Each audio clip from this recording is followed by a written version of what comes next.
Hello students, કેમ છો? મજામાં? ચેપ્ટર 6 આજે આપણો લાસ્ટ લેક્ચર સંઘાત. બહુ જ ઇમ્પોર્ટન્ટ ટોપિક છે, બહુ જ ઇન્ટરેસ્ટિંગ ટોપિક છે, મજા આવે એવું છે અને બહુ લાંબો પણ છે, સો કીપ કોન્સન્ટ્રેટ. સંઘાત એટલે શું? પહેલો તે કા શબ્દ થાય તો સંઘાતનો સમાનાર્થી શબ્દ થાય છે અથડામણ. કોઈની સાથે અથડાવું એને સંઘાત કહેવાય. રસ્તા પર ચાલતા જતા હોઈએ અને અચાનક આમ ડીશ ડીંગ કોઈ જોડે અથડાઈ જઈએ, દેટ્સ સંઘાત, અથડામણ.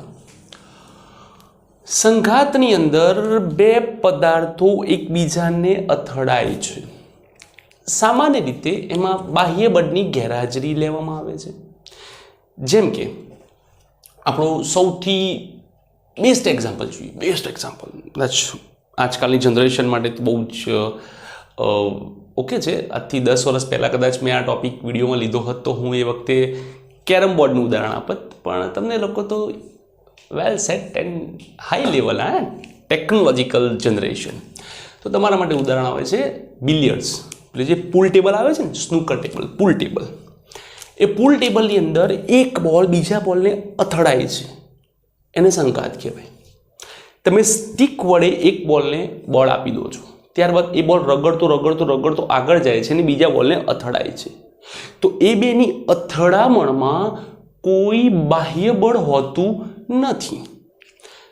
તો અહીંયા બાહ્ય બળ નથી હોતું, તો એ ક્લિયર છે કે વેગમાનનું સંરક્ષણ થવું જોઈએ. થશે?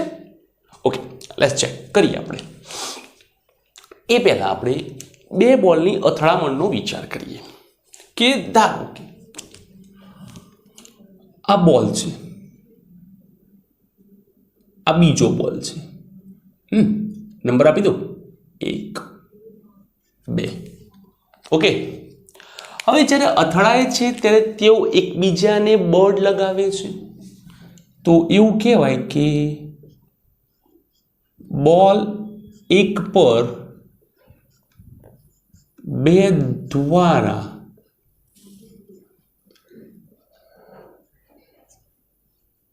લાગતું બળ F12. એવી જ રીતે બોલ બે પર એક દ્વારા લાગતું બળ F21. ઓકે, અને અહીંયા આપણે ન્યૂટનની ગતિનો ત્રીજો નિયમ લગાવીએ તો ન્યૂટનના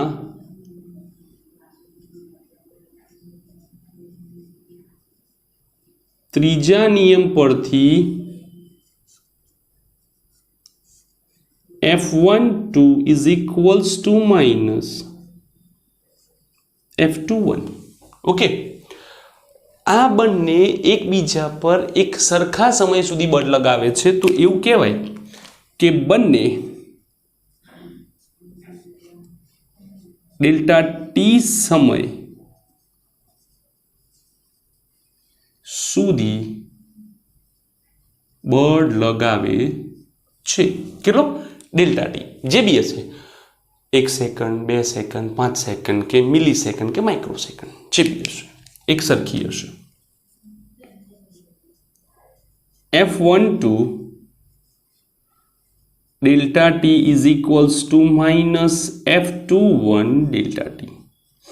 આને કહેવાય છે આઘાત. આને કહેવાય છે આઘાત.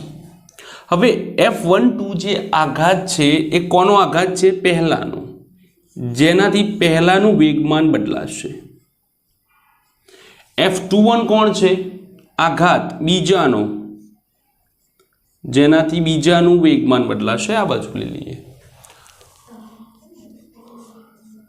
Delta P1 plus delta P2 બરાબર 0. ડેલ્ટા સ્વતંત્ર વેગમાન બદલાઈ શકે, કુલ વેગમાન ન બદલાય. P1 પ્લસ P2 એટલે કે ડેલ્ટા P 0. જે દર્શાવે છે કે તમારું જે વેગમાન છે તે સંઘાત દરમિયાન અચળ રહેશે. એટલે કે આખા બધા જ દાખલાઓની અંદર તમારે વેગમાનને કેવું રાખવાનું છે? અચળ. પ્રારંભિક વેગમાન બરાબર અંતિમ વેગમાન. ઓકે, વેગમાન અચળ રહેશે. અહીંયા આપણે લખીએ છીએ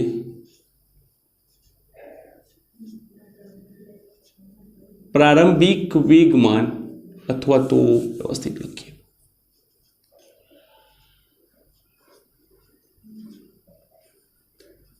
પ્રારંભિક વેગમાન ઇઝ ઇક્વલ્સ ટુ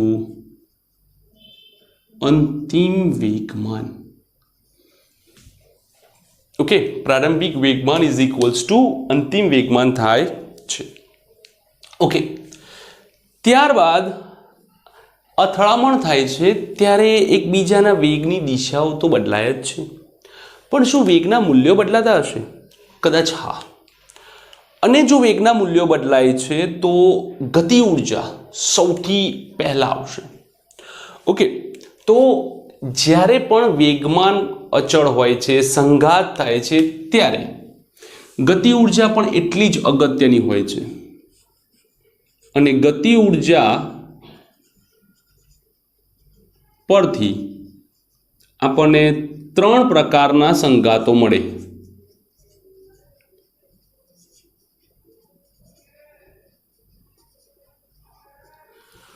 કેટલા મળે? 3 પ્રકારના સંઘાતો મળે છે.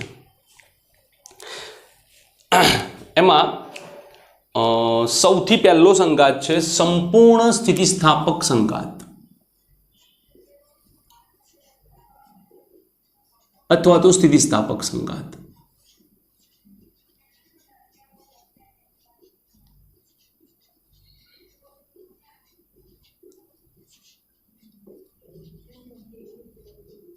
સંપૂર્ણ સ્થિતિસ્થાપક અથવા તો સ્થિતિસ્થાપક સંઘાત. ઓકે, અહીંયા એવું કહેવાય છે કે અથડામણ બાદ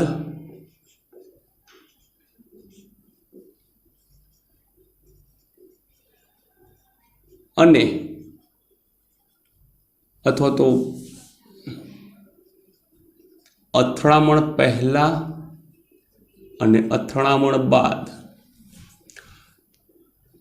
તંત્રની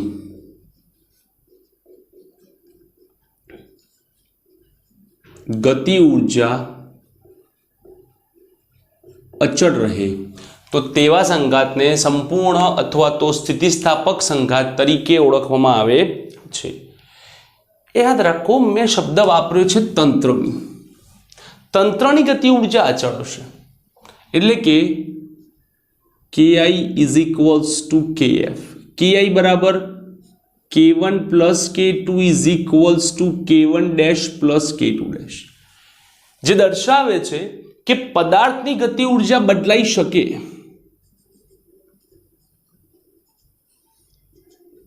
પદાર્થની ગતિ ઉર્જા બદલાય, પરંતુ તંત્રની તો અચળ જ રહે.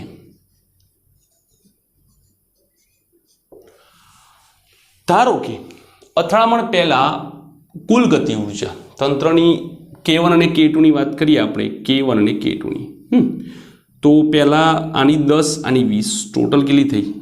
30. તો અથડામણ બાદ k1 ડેશ પ્લસ આપણે k2 ડેશની વાત કરીએ તો k1 ડેશ ધારો કે 12 થાય, આ 18 થાય, કાં તો આ 18 થાય, આ 12 થાય, કાં તો 15 થાય, કંઈ પણ થઈ શકે છે, પરંતુ ત્રણેય માટે જે આન્સર્સ છે, આન્સર એ 30 જ આવવો જોઈએ. તો 10 20 નથી, 12 18 છે, 18 12 છે, 15 15 છે, 14 16 છે. હું તો કહું છું 18 અરે 28 2 હોય કોઈ પ્રોબ્લેમ નથી, પણ કુલ ગતિ ઉર્જા જે છે તે અચળ રહેવી જોઈએ. સ્વતંત્ર બદલાઈ શકે છે, પદાર્થની પોતાની ગતિ ઉર્જા બદલાઈ જશે, પરંતુ તંત્રની ગતિ ઉર્જા હંમેશા અચળ જોવા મળે છે. તો આ છે સંપૂર્ણ અથવા તો સ્થિતિસ્થાપક સંઘાત. તો ફટાફટ લખો, આના પછી આપણે બીજા 2 પ્રકારો હજુ જોવાના છે.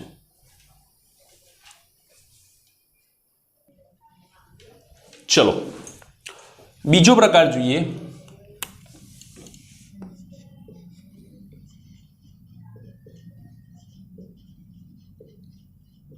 અસ્થિતિ સ્થાપક સંઘાત.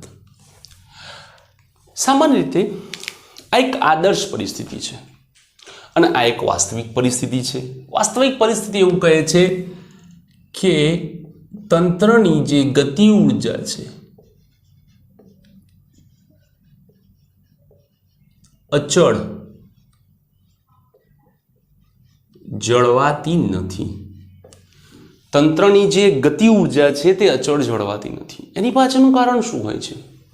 તો એની પાછળના કારણોમાં ઉર્જાનો વ્યય થાય છે. એ તો સ્વાભાવિક છે કે ગતિ ઉર્જા સમાન નથી તો વ્યય જ થશે. ઓકે, ઉર્જાનો વ્યય થાય છે માટે પ્રારંભિક ગતિ ઉર્જા હંમેશા અંતિમ ગતિ ઉર્જા કરતાં વધારે હશે. આ વ્યય ક્યાં થાય છે? તો અથડામણ વખતે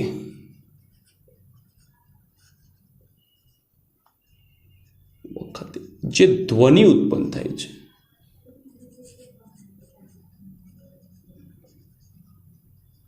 તથા બંને વચ્ચે જે ઉર્જાની આપલે થશે તેમાં વ્યય પામે. સમજાવું એકદમ સિમ્પલ. ધારો કે તમે કેરમની અંદર એક કુકરી છે જે સ્થિર છે, બીજી કુકરી ગતિ કરતી કરતી અહીંયા આવશે અને પછી બંને કુકરીઓ આગળ વધે છે. તો આ જે સ્થિર હતી એને ગતિમાં લાવવા માટે કંઈક કાર્ય કરવું પડે અને હંમેશા એક ઉર્જામાંથી બીજી ઉર્જામાં જ્યારે રૂપાંતરણ થાય છે, સ્થિતિ ઉર્જા છે, સ્થિર અવસ્થામાં છે, સ્થિતિ ઉર્જા છે, તેમાંથી ગતિ ઉર્જા આવે છે, ગતિ ચાલુ કરે છે. તો ગતિ ઉર્જામાં જ્યારે આવે છે, સ્થિર સ્થિતિમાંથી ગતિમાં આવે છે, ત્યારે એક સ્વરૂપમાંથી બીજા સ્વરૂપમાં ઉર્જા બદલાય ત્યારે કંઈક અંશ ઉષ્મા ઉર્જામાં રૂપાંતરણ થાય. લોક મારો, આ વાતને લોક મારો. આ વાસ્તવિક પરિસ્થિતિ છે અને આ આદર્શ પરિસ્થિતિ છે. આદર્શ પરિસ્થિતિમાં આપણે એવું કહીએ છીએ કે સંપૂર્ણ સ્થિતિ ઉર્જા ગતિ ઉર્જામાં અને સંપૂર્ણ ગતિ ઉર્જા સ્થિતિ ઉર્જામાં રૂપાંતરણ થઈ શકે છે, પણ વાસ્તવિક પરિસ્થિતિ ના પાડે છે. ના, કંઈક અંશ તો તેમાં જશે ને જશે જ. Okay, number 3,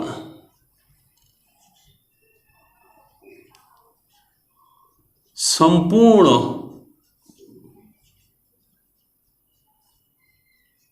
અસ્થિતિસ્થાપક સંઘાત. તો આ સંપૂર્ણ અસ્થિતિસ્થાપક સંઘાત એટલે કેવો સંઘાત? તો અથડામણ બાદ તેઓ પોતાની જે જૂની પરિસ્થિતિ છે તેમાં નથી આવતા.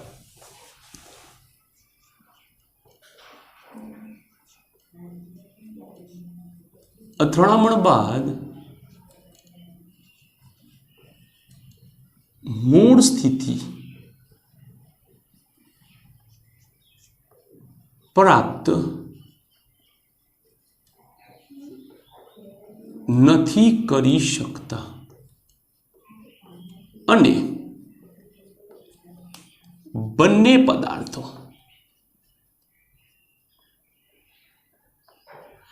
એક સાથે ગતિ કરે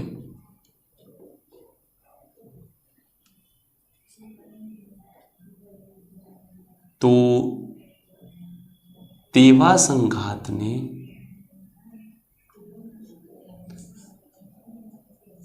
સંપૂર્ણ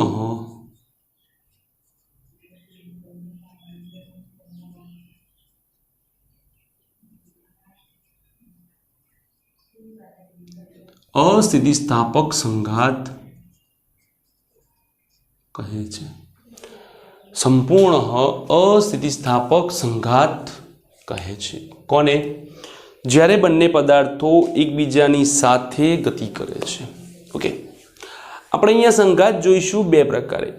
એક પરિમાણમાં સીધી ગતિ કરતા અને એક દ્વિપરિમાણમાં. એક પરિમાણમાં એટલે કેવા? ધારો કે હું એમ કહું કે આ કેરમ બોર્ડ છે અથવા તો પૂલ ટેબલ છે, બરાબર? ચલો પૂલ ટેબલ લઈ લઈએ. એક બોલ છે, બીજો બોલ છે, અહીંયાથી ગતિ થાય અને તે અહીંયા આ જ રેખા ઉપર ફરે તો તેને એક પરિમાણિક ગતિ કહેવાય. ઓકે. અને સમતલમાં ગતિ કોમન છે. અહીંયા એનો હોલ હોય છે, અહીંયા મોકલવો છે તો તે સમતલમાં ગતિ થશે, કારણ કે તે આગળ પણ જશે અને ઉપર પણ જશે. એક્સ અક્ષ પર પણ ગતિ કરશે અને વાય અક્ષ પર પણ ગતિ કરશે. Okay okay. એના પછી એક નાનકડો શબ્દ, પ્રકાર નથી, સન્મુખ સંઘાત. ઇંગ્લિશમાં કહીએ તો હેડ ઓન કોલિઝન. હેડ ઓન આનો મતલબ શું થાય? તો ધારો કે એક બોલ એક લાઈનમાં ગતિ કરે છે, દિવાલને અથડાય છે ને તે જ લાઈનમાં પાછો આવે છે, તો આને હેડ ઓન સંઘાત કહેવાય, સમ્મુખ સંઘાત કહેવાય. કે જો બે પદાર્થો જે રેખા પર ગતિ કરે, અથડામણ બાદ તે જ રેખા પર પરત આવે તો તેને સમ્મુખ સંઘાત કહેવાય છે.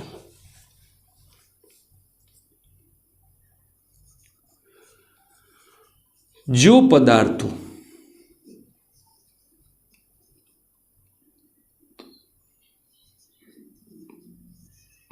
અથડામણ બાદ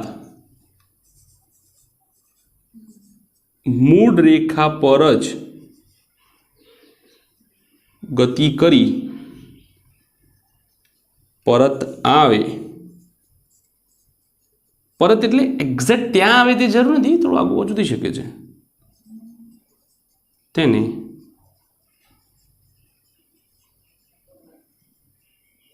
સમ્મુખ સંઘાત કહે છે. મતલબ કે જે રેખા પર જાય છે તે જ રેખા પર તે પાછો આવવો જોઈએ, જ્યાં ગતિ કરે છે ત્યાં જ પાછો આવે તો તેને સમ્મુખ સંઘાત કહેવાય. ઓકે. સમ્મુખ સંઘાત બહુ જ ધ્યાનથી કરવો પડે છે ને એકદમ એકદમ વિચારીને કરવો પડે છે. હા, અથડામણ પછી જો સહેજ બી બોલ આગો પાછો થઈ જશે ને તો એ સમ્મુખ સંઘાત કહેવાશે નહીં. ઓકે. તો આ કેટલાક સંઘાતના પ્રકારો છે, તમે આ લખી લો, પછી આપણે આગળ એને જોઈએ કે એક પરિમાણમાં સંઘાત કેવી રીતે લેવો. લખી લો.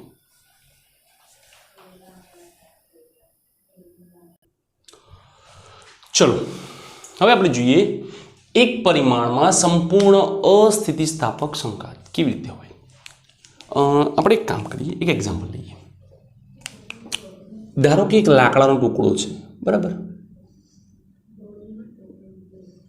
આ રીતે એક બુલેટ આવે છે,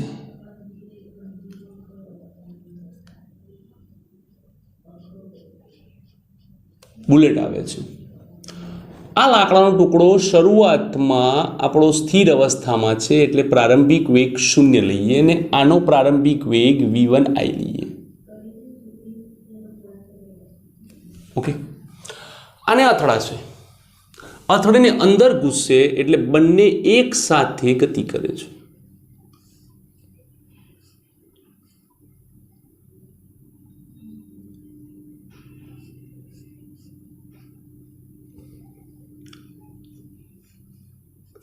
vf બંનેનો સંયુક્ત વેગ મેં આપેલો છે vf. તો એવું કહેવાય આનું દળ m1 લો, આનું દળ m2 લો, બંનેનું સંયુક્ત દળ m1 પ્લસ m2. આ અથડામણ પહેલાની પરિસ્થિતિ, આ અથડામણ બાદની પરિસ્થિતિ. ઓકે. તો હવે જોઈએ કે આપણે પહેલા વેગમાન સંરક્ષણનો નિયમ એપ્લાય કરીએ. વેગમાન સંરક્ષણના નિયમ પરથી અથડામણ સ્થિતિસ્થાપક છે કે અસ્થિતિસ્થાપક, વેગમાન સંરક્ષણ તો થશે જ. ઓકે.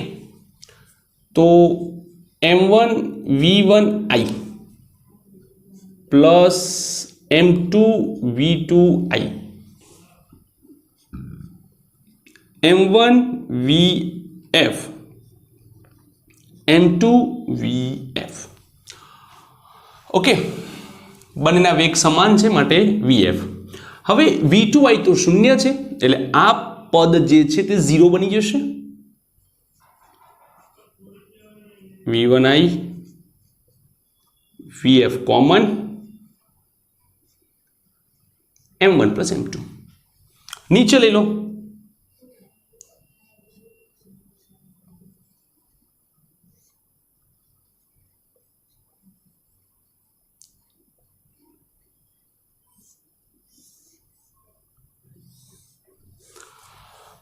આ થયો બંને પદાર્થનો અંતિમ વેગ. હવે આપણે એક નક્કી કર્યું જ છે કે ભાઈ અસ્થિતિસ્થાપક સંઘાત છે એટલે ગતિ ઉર્જા અચળ નથી રહેતી, તો ગતિ ઉર્જાનો ફેરફાર આવશે. કેટલો લઈશું આપણે?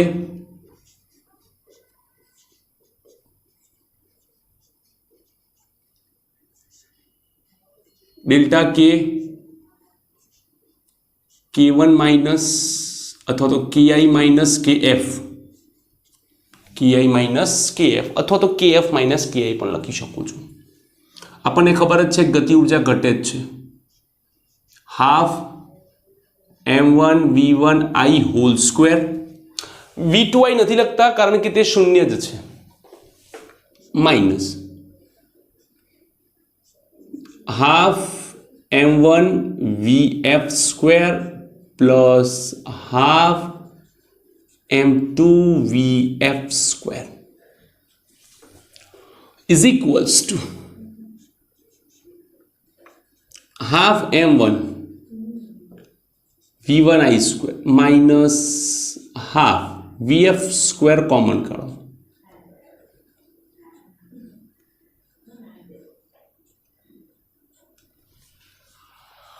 હવે આ જે VF છે તે અહીંયા મૂકી દો,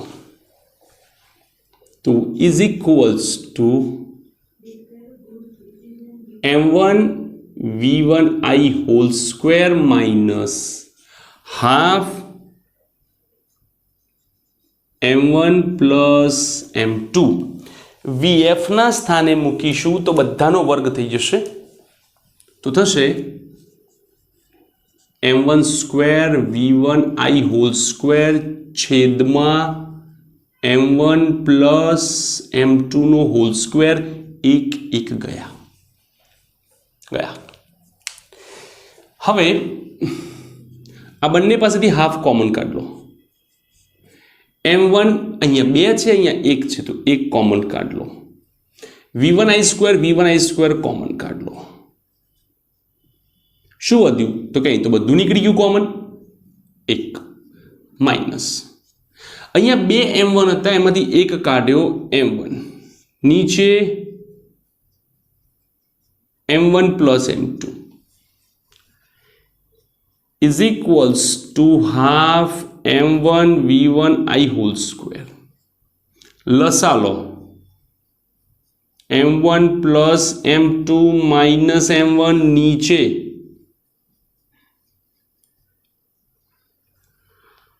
M1 કેન્સલ, તો M1 ઇન્ટુ M2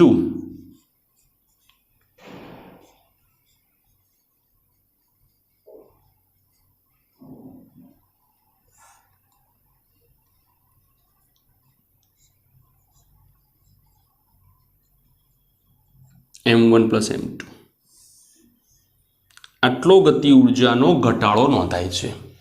એટલે કે જ્યારે એક પરિમાણમાં સંપૂર્ણ અસ્થિતિસ્થાપક સંઘાત થાય કે એક પદાર્થ આવે છે બીજા પદાર્થની સાથે ગતિ કરે છે ત્યારે આ પરિસ્થિતિનું સર્જન થાય છે. ઓકે, તો આ આપણો એક કિસ્સો છે. ફટાફટ લખી લો, પછી આપણે બીજો કિસ્સો જોઈએ. ચલો હવે જોઈએ એક પરિમાણમાં સ્થિતિસ્થાપક સંઘાત. પણ આ વખતે પણ કિસ્સો એવો જ રાખીએ, થોડોક બદલાવ કરીએ. કેવો થોડોક બદલાવ? કે ધારો કે મારી પાસે આ એક બોલ છે જેનું દળ M2 છે ને તે સ્થિર અવસ્થામાં છે. એક બીજો બોલ આવે છે, આપણે પુલ ટેબલ રમીએ. ચલો, આનું દળ M1 છે ને તેનો વેગ V1I છે. બંને અથડાય છે.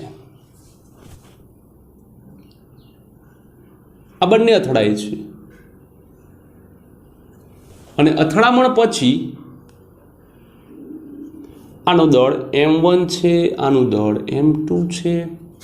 અથડામણ પછી M1 વાળાનો વેગ કંઈક V1F છે અને બીજાનો વેગ, હું એવું નથી કહેતો કે બંને આમ જ જશે. ઘણા બધા કિસ્સા છે, પાછળ જોઈશું બધા કિસ્સા. અત્યારે હાલ આ જોઈએ.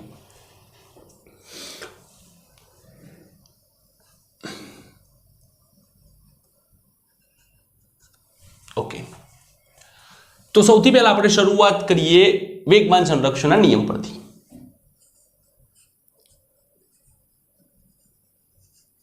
વેગમાન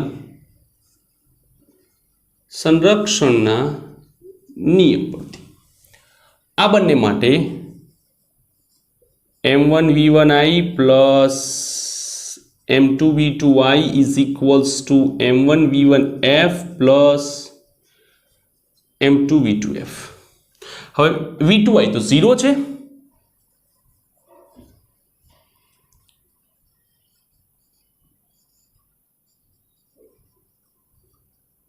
તો મેં એનું 0 લખ્યો.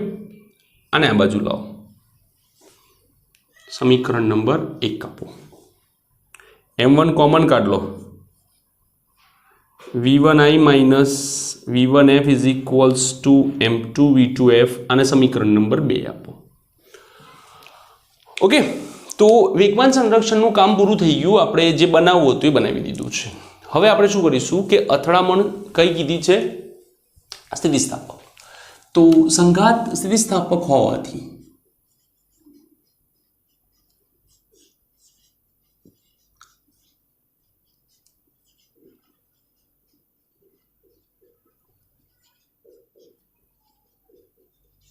સંઘાત કેવો છે? સ્થિતિસ્થાપક છે. તો ગતિ ઉર્જા Ki બરાબર શું થાય? Kf. માટે half M1 V1I whole square is equals to half M1 V1F whole square plus half M2 V2F whole square. આને આપણે આ બાજુ લઈએ, સમીકરણને 2 વડે ગુણતા. ઓહ સોરી, 2 વડે ગુણો. M1 V1I whole square minus M1 V1F whole square is equals to M2 V2F whole square. ચલો M1 કોમન કાઢ લો, V1I whole square minus V1F whole square M2 V2F whole square. માટે M1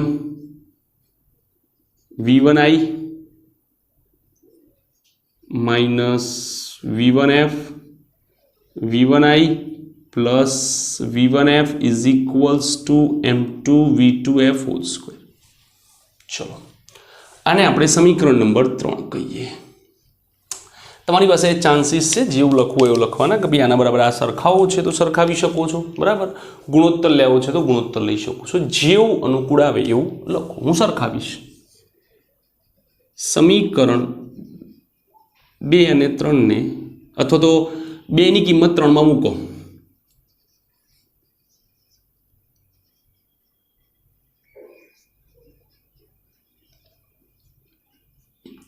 કઈ કિંમત? આ કિંમત. M1 V1I minus V1F is equals to M2 V2F મૂકો. M2 V2F V1I plus V1F is equals to M2 V2F whole square. ચલો, M2 ગયા, V2F ગયા. v1i plus v1f is equals to v2f. આને કહેવાય સમીકરણ નંબર 4. શું મળી? વેગની શરત. શું મળી? વેગની શરત કે ભાઈ પહેલાનો પ્રારંભિક અને પહેલાનો અંતિમ વેગ ભેગો કરો તો બીજાના અંતિમ જેટલો થાય છે. ઓકે, હવે આપણે શું કરીશું કે આ શરતને ઉઠાઈને સમીકરણ 1 માં નાખી દઈશું v2f ની જગ્યાએ. કેમ? કારણ કે આપણે અંતિમ વેગ શોધવાના છે, v1f શોધવાના છે ને v2f શોધવાના છે. હવે v1f ને કરતા બનાવો અને પછી અહીંયા નાખી શકો છો, અથવા તો v2f ઓલરેડી કરતા બનેલો છે ને અહીંયા વાપરી શકો છો. તમને અનુકૂળ આવે તમારે જવાનું છે. બરાબર. હું શું કરીશ કે સમીકરણ 4 ને સમીકરણ 1 માં જઈને મૂકી દઈશ. સમીકરણ 4 ને સમીકરણ 1 માં મૂકો. m1 v1i is equals to m1 v1f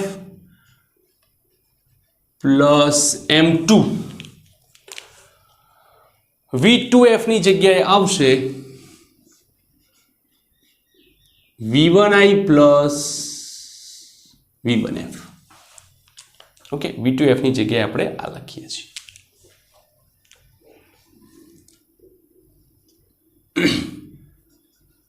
m1 v1i is equals to કૌંસ ખોલવો પડશે m1 v1f plus m2 v1i plus m2 v1f.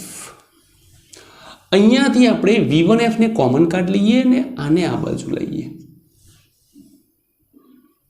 તો m1 v1i minus m2 v1i is equals to m1 plus m2 v1f common.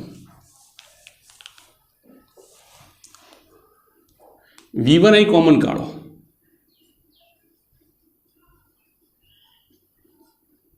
v1i is equals to m1 plus m2 v1f. v1f m1 minus m2 नीचे ले लो, m1 plus m2 v1i.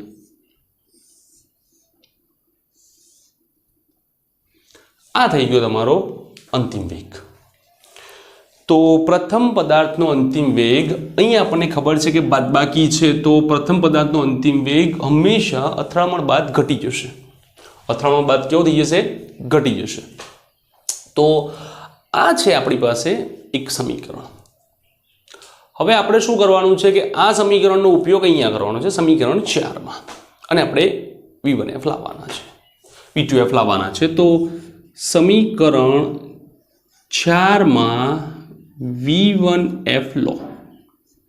હવે તમે શું લખશો? અહીંયા લખી દેવાનું છે v1i પ્લસ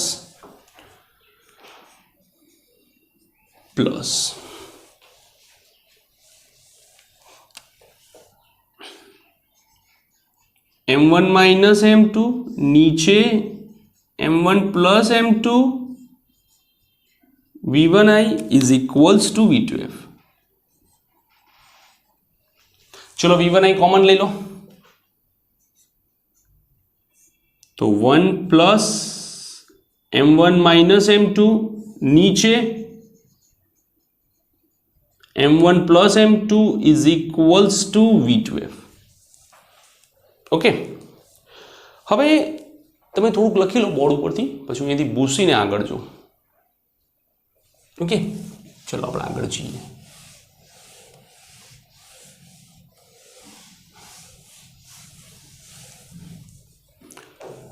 હવે આપણે લસા લઈએ.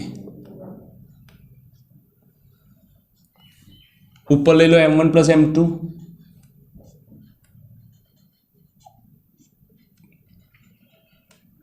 Plus m1 minus m2 m1 plus m2 is equals to v2f. गया m1 m1 2m1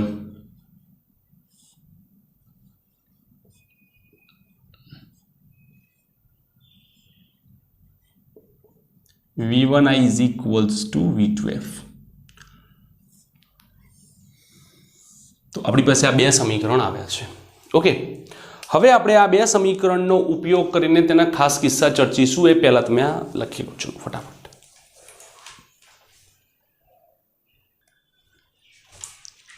હવે આપણે કેટલાક ખાસ કિસ્સા જોઈએ, જેમાં સૌથી પહેલા કે ધારો કે તમે જે બે પદાર્થ વાપરી રહ્યા છો તેમના દળ સમાન હોય, જેમ કે કેરમની કૂકી, પૂલ ટેબલની અંદર જે બિલિયર્ડ બોલ હોય છે, બે બોલ્સ, એ બોલ્સ જે હોય છે તેમના દળ લગભગ સમાન હોય છે. તો બંને પદાર્થના દળ m1 બરાબર m2 સમાન હોય તો આ તો બાદબાકી થઈ ગઈ, માટે v1f ઇઝ ઇક્વલ્સ ટુ 0 અને v2f જે છે તે 2m1 છેદમાં 2m1 v1i cancel, v2f is equals to v1i. શું થયું હવે ધ્યાનથી સમજો. v1i જે છે તે પ્રારંભિક વેગ છે, એટલે કે પહેલા બોલનો પ્રારંભિક વેગ, અને v1f જે છે તે પહેલા બોલનો અંતિમ વેગ છે. તો એવું કહેવાય કે અથડામણ બાદ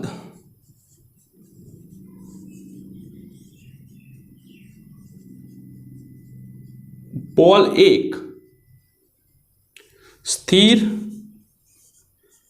થઈ જશે, અથડામણ થશે, બોલ સ્થિર થઈ જશે અને પોતાની બધી જ ઉર્જા બીજાને આપી દેશે અને બીજો આગળ વધશે. અને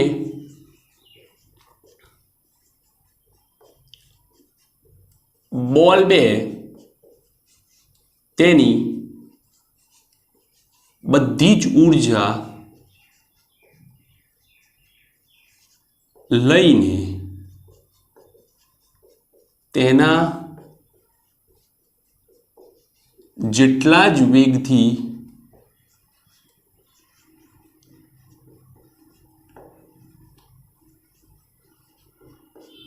આગળ વધશે, તેના જેટલા જ વેગથી તે આગળ વધશે. નંબર 2 કે ધારો કે m1 ઇઝ અથવા તો m2 ઇટ્સ ગ્રેટર m1. આવું શું થાય? તો આપણે એવું વિચારીએ, એક એક્ઝામ્પલ તરીકે ધારો કે આ બોલ છે, બરાબર, અને આ દિવાલ છે. તો દિવાલની સાપેક્ષે બોલનું જે દળ છે તે લગભગ 0 જેટલું કહેવાય. m1 તેની સાપેક્ષે લગભગ 0 જેવું નહીં, ના બરાબર કહેવાય. ઓકે, તો v1f is equals to m1 minus m2, એટલે આને આપણે 0 ગણીએ, આને આપણે m ગણીએ.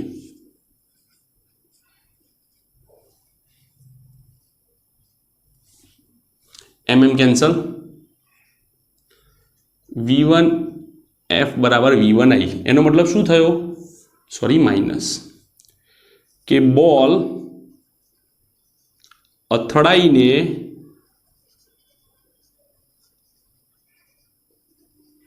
વિરુદ્ધ દિશામાં ગતિ કરે,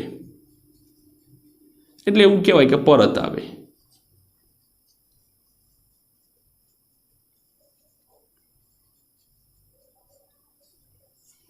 એવું પણ કહેવાય, પરત આવશે. v1f is equals to minus v1i. Okay, હવે આપણે જોઈએ તો આની વાત કરીએ. તો અહીંયા તમે m1 બરાબર નિયરલી 0 લઈ લેશો તો જે v2f છે એ નિયરલી 0 થઈ જશે. સિમ્પલ છે કે તમે બેને શું ગણેલું છે? દિવાલ. તો દિવાલ જ્યારે બોલ જ્યારે દિવાલને અથડાશે તો દિવાલ ગતિ નહીં કરે, બોલ જ પાછો આવશે. તો આ એક કિસ્સો છે. Okay, clear? તો આ રીતે કેટલીક ગણતરીઓ હોઈ શકે છે, થઈ શકે છે. ઓકે, તો આ થયો આપણો એક પરિમાણમાં સંઘાત પૂર્વ.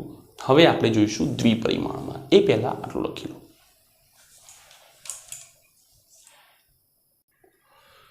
ચલો, હવે આપણે જોઈશું દ્વિપરિમાણમાં સ્થિતિસ્થાપક સંઘાત. ઓકે, કેવું થાય છે કે ધારો કે એક બોલ અહીંયા પડ્યો છે, બરાબર. કિસ્સો તો આપણે એ જશે સ્થિર અવસ્થામાં.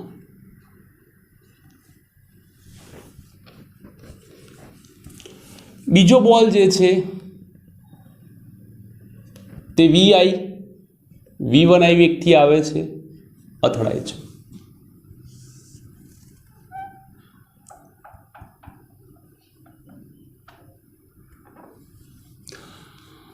જેના કારણે એક બોલ આ દિશામાં, બીજો બોલ આ દિશામાં ગતિ કરે છે.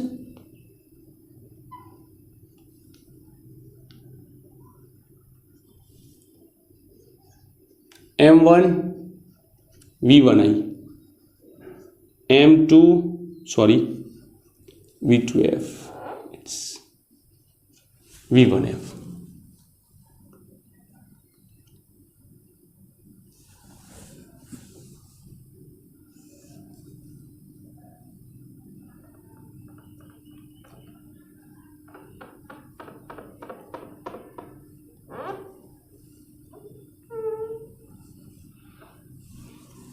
Okay,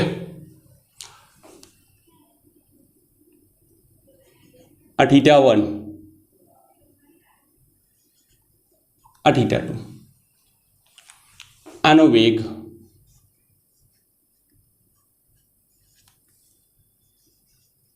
M2, M1. હવે જ્યારે સમતલમાં ગતિ કરે ત્યારે તેના બે ઘટકો પડે. V1F જો આપણે સદિશ સ્વરૂપે લઈએ, આ ધારો કે V1F સદિશ છે, તો આ તેનો x ઘટક પડે અને આ તેનો y ઘટક પડે. એવી જ રીતે ધારો કે આને આપણે V2F લઈએ છીએ, તો આ તેનો x ઘટક પડે અને આ તેનો y ઘટક પડે છે ને, બે ઘટકો. હવે આ ઘટકો પરથી આપણે ગણતરી કરવાની છે. બહુ જ સરળ છે, બહુ ઇઝી છે, મજા આવે છે. પહેલો તો આપણો નિયમ ખબર છે કે વેગમાન સંરક્ષણનો નિયમ વાપરવાનો છે. અને આપણે અહીંયા કશું તારવાનું નથી, ખાલી કિંમત જ સમીકરણો જ લખવાના છે.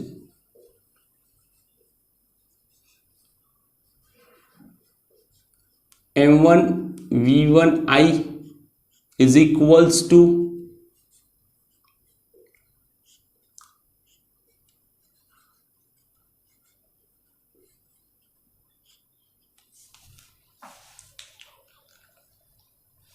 okay, M1 V1I is equals to M2 V2I plus M2 V2F. હવે આપણે x ઘટકની વાત કરીએ.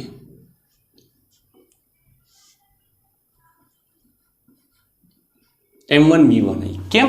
કારણ કે આ x દિશામાં ગતિ કરે છે ને આ તો 0 છે. બંને એક જ દિશામાં છે, ધન x.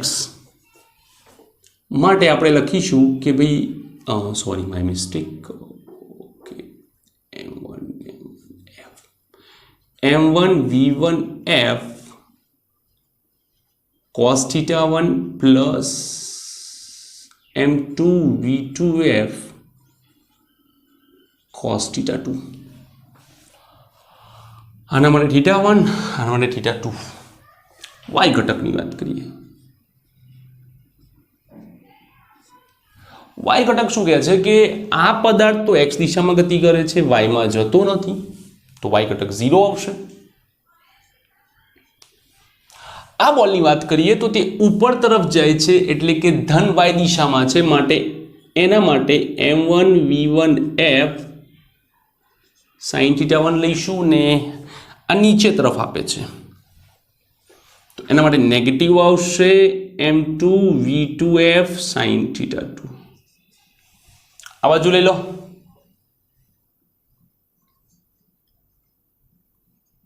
M1 V1F sin θ1 is equals to M2 V2F sin θ2. એક આ કન્ડિશન પણ આપણી પાસે આવશે. ઓકે, તો આ છે આપણા વેગમાન સંરક્ષણ નિયમના પરથી એના ઘટકો જે વાપરવાના છે. એક્ઝામમાં જ્યારે પણ પૂછાય છે કોઈ ન્યુમેરિકલ તો તમે હંમેશા પહેલાં આ ઘટક વાપરજો. નિયમ નથી, હું કહું છું. કારણ કે આ ઘટક વાપરશો ને એટલે તમને એક શરત મળી જશે કે ભાઈ હા આવું કંઈક છે ને શરત મળશે, અને પછી આ જ્યારે વાપરશો ત્યારે આ શરત અહીંયા મૂકી દેજો, તરત જવાબ આવી જશે. પહેલાં આ વાપરશો એટલે એક સમીકરણ મળશે, અહીંયાથી શરત મળશે, શરત સમીકરણ ભેગા કરવા પડશે, થોડુંક લાંબુ થશે. એના કરતાં મચ બેટર છે પહેલાં આ વાપરો, એક શરત મળશે, ઉપર નાખી દો, સોલ્યુશન થઈ જશે. ગતિ ઉર્જા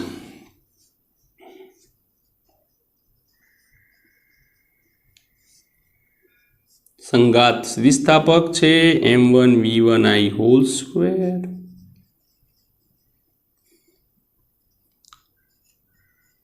m1v1f હોલ સ્ક્વેર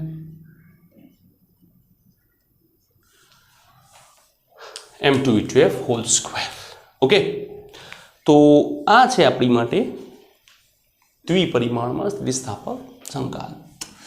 એક જી નીટના લેવલનો એક ટોપિક છે, જરા એ જોઈ લો ને.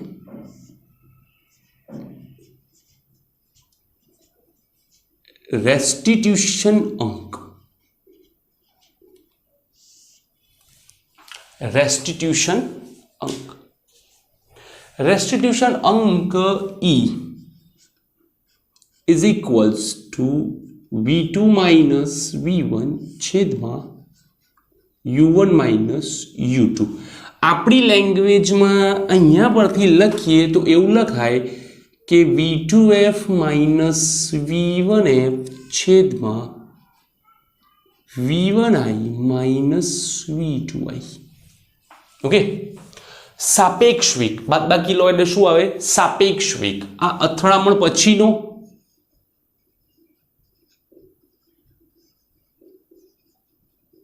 અથડામણ બાદ સાપેક્ષ વેગ અને અથડામણ પછીના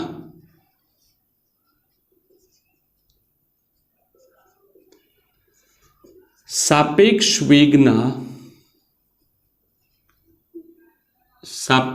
વેગનો ગુણોત્તર અચળ રહે છે, જેને રેસ્ટિટ્યુશન અંક તરીકે ઓળખવામાં આવે છે. જેને રેસ્ટિટ્યુશન અંક કહે છે. પણ એક વાત યાદ રાખજો કે અથડામણ બાદ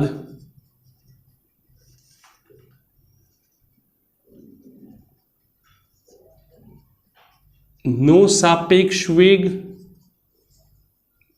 અને અથડામણ પહેલા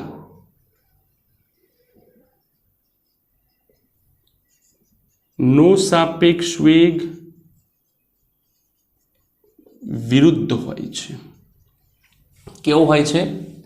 વિરુદ્ધ જોવા મળે છે. એટલા માટે જો અહીંયા આપણે ઉપર 2 થી આપી છે બાદબાકી, નીચે 1 થી આપી છે, જે પરસ્પર વિરોધી દર્શાવે છે. વ્યવસ્થિત લખીએ તો આવું પણ લખી શકાય છે, v2 minus v1 upon u2 minus u1. Okay, આ રીતે પણ લખી શકાય છે. અથવા તો કોઈને એવું ના લખવું હોય ને આવું લખવું હોય તો પણ લખી શકે છે, v1 minus v2 u1 minus u2. Let me check કે દેખાય છે તમને લોકોને? યસ, દેખાય છે. ચલો, હવે જો સંઘાત સંપૂર્ણ સોરી અહીંયા જગ્યા નથી, થોડું લખી લો એટલે આપણે એને ફિગરને રબ કરીએ.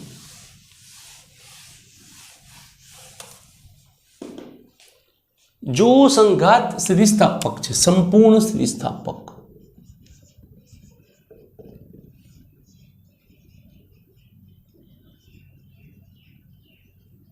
તો ઈનું મૂલ્ય 1. સંપૂર્ણ અસ્થિતિસ્થાપક, તો ઈનું મૂલ્ય 0. અને વ્યવહારમાં જે અથડામણો થાય